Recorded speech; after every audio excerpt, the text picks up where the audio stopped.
Hi everyone, welcome to the Real Estate Red Zone, brought to you by the Real Estate Center at Texas A&M University.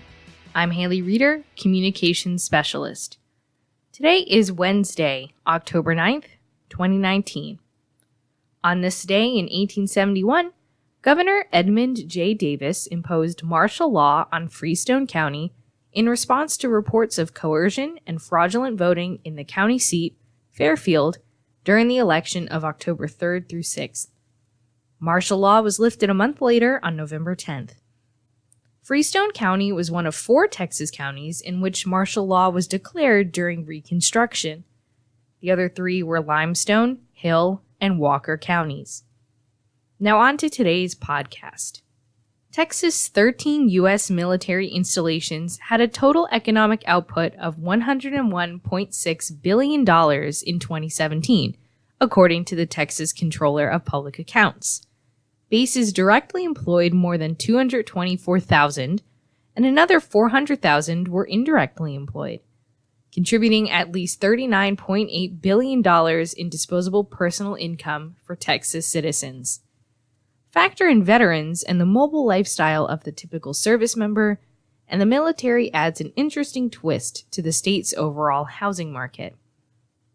Real Estate Center Senior Data Analyst Joshua Robertson discusses this in his latest article, Homefront: How the Military Influences Texas Housing Markets. He joins us today to talk more about military housing in Texas. Thanks for being here. Thanks for having me. So generally, how does the military contribute to the economy? Well, it contributes in a lot of ways, but I think probably the most obvious is going to be the jobs. And I'm not necessarily just talking about active duty uniform members, but I'm also talking about, there's a variety of like contractors, consultants, and other civilian type jobs that it brings. So, and then also from time to time, you'll see large capital investments. One right now in Texas that's making a lot of news, or has been making a lot of news, is the Army Futures Command Center, which is headquartered in Austin. That brought a few hundred jobs to that area. But then they also recently announced, right in our backyard in Bryan, that the testing for a lot of that research to modernize the military is going to be right in Bryan, and that's going to come with, I think I read figures of about $150 million in infrastructure and building construction. So that, of course, is a pretty big impact on the economy. And, of course, with that, construction jobs. So what trends do you see in military housing across Texas? So trends, you can kind of split it up by different, aspects of the military. So I started off with, in the article, talking about the active duty service members. And by and large, by the numbers, the trend is that they're not as engaged, percentage-wise as the general public, which probably not too terribly surprising. But to actually look at the numbers and see kind of what that gap is, the military as a whole is fairly young. A lot of the enlisted servicemen members are in their 20s, which even outside of the military, 20-year-olds aren't buying homes like they used to.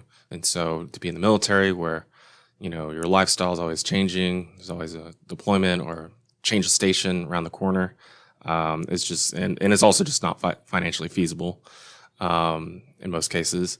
So that's a pretty big trend. But then I also looked into the veteran community, which is kind of on the opposite end of the spectrum.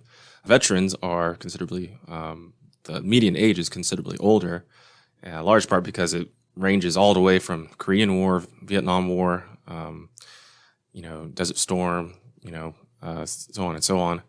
And so the median age is higher, different life stage, further along in their careers. And most importantly, we have veterans all over the state, but in several communities, they tend to cluster, especially in military-affiliated communities.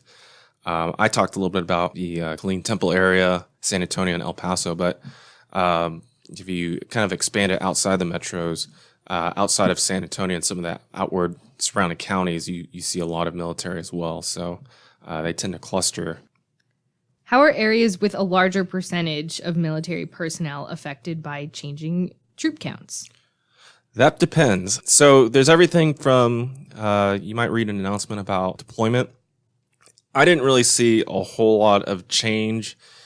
I mean, there is some change in like housing dynamics, but some of the larger bases here in Texas are in larger metros. I mean, San Antonio being the largest, but even the Killeen area and El Paso, you still have several 100,000 people living there. So the military makes a relatively smaller number count of the entire population. So that probably explains why you don't see a whole lot. But some of the other larger troop counts, you have things like about 10 years ago, or a little longer than that, there was a whole armored division that relocated from Europe to El Paso with the base realignment and closures. And you would think that that would have a pretty big impact because I don't know the exact definition of the division. I apologize if I can get some of these terms wrong. But I mean, we're talking several thousand people. Mm-hmm. It's a pretty big jump. And I was talking with a realtor from that area and just asking him about that. And basically, because of the time frame between announcement and when things actually take place, and in the planning, the military was able to adjust and provide enough housing on base ahead of time that while you did see some spillover into the local market, there's also housing options on base itself, and so that was able to kind of blunt some of the shock of that kind of troop movement. And again, El Paso's fairly big, so I was able to absorb that impact.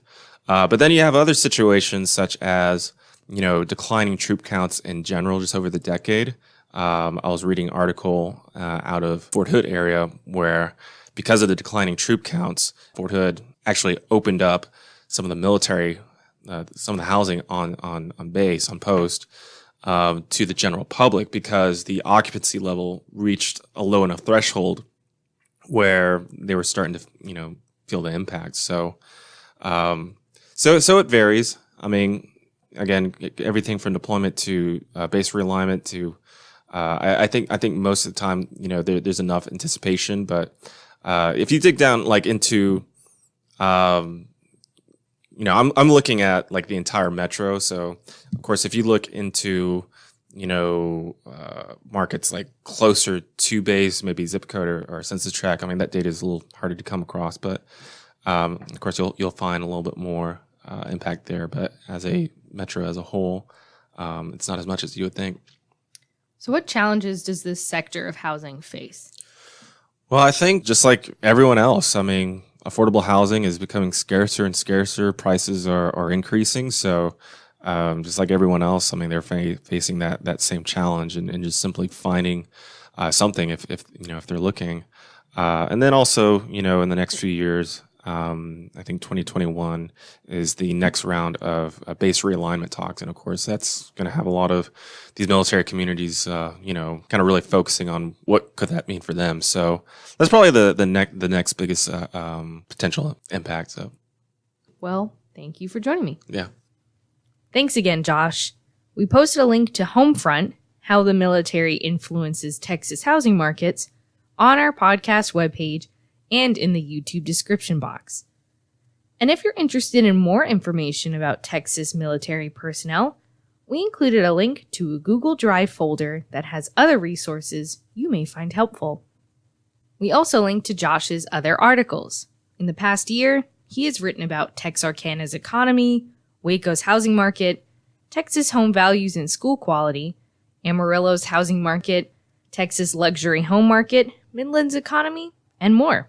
We also included links to other podcasts Josh has been featured on, so check those out if you would like to hear more from him. The Real Estate Center's research library includes a wide variety of economic reports and real estate articles. Topics include Texas housing type trends, blockchain and real estate, manufactured housing, liability waivers, Texas land markets, and so much more. We included a link to the research library on our podcast webpage. So that's going to be it for today's podcast. If you want more from the Real Estate Center, follow us on social media. We're on Facebook, Twitter, LinkedIn, and Instagram. You can also check out our website. That's www.realestatecentertx.com. recenter.tamu.edu for the latest data, research articles, blogs, news, and more. For more podcasts like these, you can subscribe on iTunes or to our YouTube channel. All podcasts are also available for free on our website. Thanks for joining us today in the Real Estate Red Zone, brought to you by the Real Estate Center in College Station, Texas, where we've been helping Texans understand military's impact on housing since 1971. This is Haley Reeder, and I'll see you next time. Bye!